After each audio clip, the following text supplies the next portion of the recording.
Halo semuanya, kembali lagi ke channel kita Sanoida.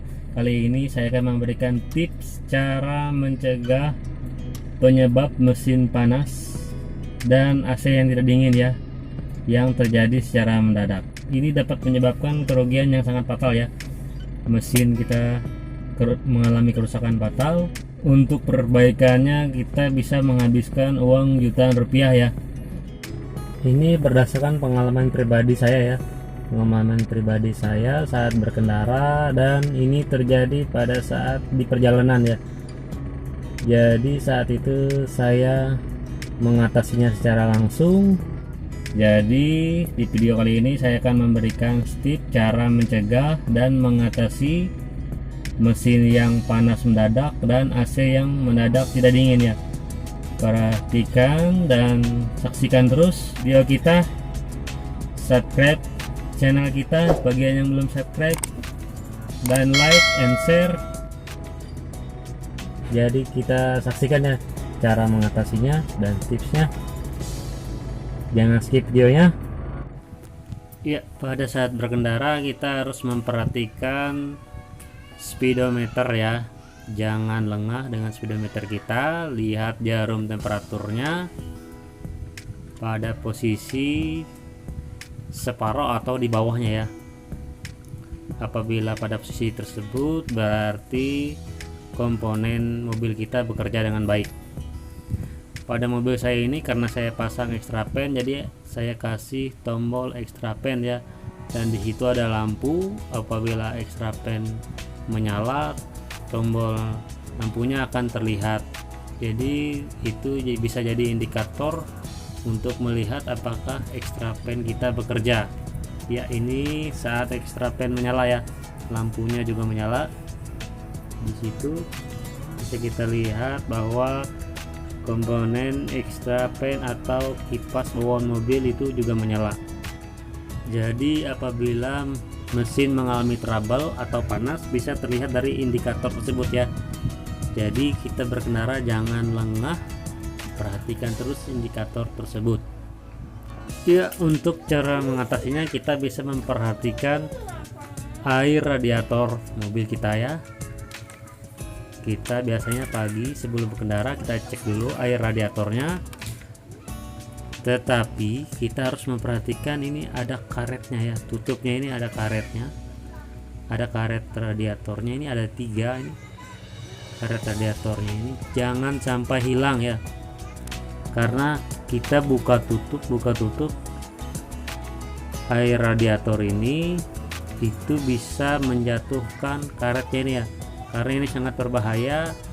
Dan ini pengalaman juga ya, pengalaman apabila salah satu karetnya hilang jangan dianggap remeh, karena itu menjadi pemicu keluarnya atau berkurangnya air radiator. Dan saat menutup ya, saat menutup tutup radiator harus betul-betul kencang, jangan sampai separoh, harus ditutup rapat ya. Itu harus diperhatikan ya. Dan jangan pernah lupa menutup kembali tutup radiator ya. Kita cek secara berulang apakah kita sudah menutup kembali tutup radiatornya, jangan sampai lupa ya. Dan yang kedua, selalu perhatikan ya kondisi air radiator. Apabila air radiator berkurang secara signifikan, ini perhatikan selang, tempat pemasangan selangnya, selang radiator itu diperhatikan. Kalau ada kebocoran ya, perhatikan juga di sini tempat baut-bautnya ini, biasanya ini ada mengalami keretakan karena getaran. Dan pengalaman yang terdahulu ini pada selang bawah ya, selang bawah ini ada kebocoran.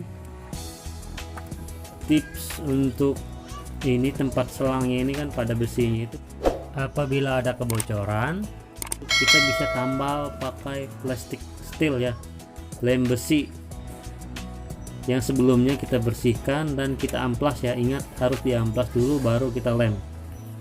Kita amplas kasar baru kita lem, itu akan tahan. Karena pengalaman saya itu sampai 3 tahun aman ya, aman sampai sekarang ya. tidak ada kebocoran. Dan ini perhatikan, ini kipas, apabila mesin panas kita perhatikan kipas berputar atau tidak ya, itu kita perhatikan di situ. Apabila kipas radiator tidak menyala, kita bisa cek ya arus listriknya ya, arus listriknya kita bisa cek relay dan sekringnya. Dari sini terlihat extra pen untuk pennya ya, pennya untuk relaynya di situ, dan untuk sekringnya 30 ampere ya. Di situ kita cek, itu yang kita cek itu soketnya ya. Kalaupun relaynya mati, itu jarang sekali bisa mati ya relaynya ini, karena sudah sesuai ukurannya. Kita cek untuk mengeceknya, bisa kita lihat untuk sekringnya, keadaan sekringnya secara langsung.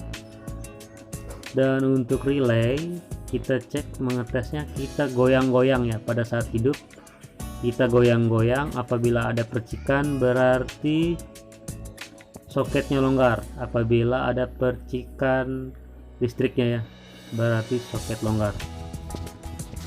Itu tipsnya ya, dan saya pernah alami itu karena kelonggaran soket. Kita jangan buru-buru ke bengkel, perhatikan hal-hal di atas ya. Ini teknik mengencangkan soketnya ya. Kita lepas dulu relaynya, nanti kita kencangkan soketnya. Kita jangan buru-buru ke bengkel, kita atasi dulu sendiri, karena kalau di jalan kita tidak bisa ke bengkel ya, karena mesin panas. Jadi kita bisa cek sendiri, kita jepit pakai obeng.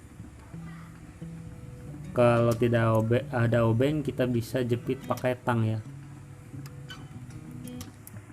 Kita jepit pakai tang bisa, pakai obeng bisa. Lebih mudahnya nih pakai tang ya.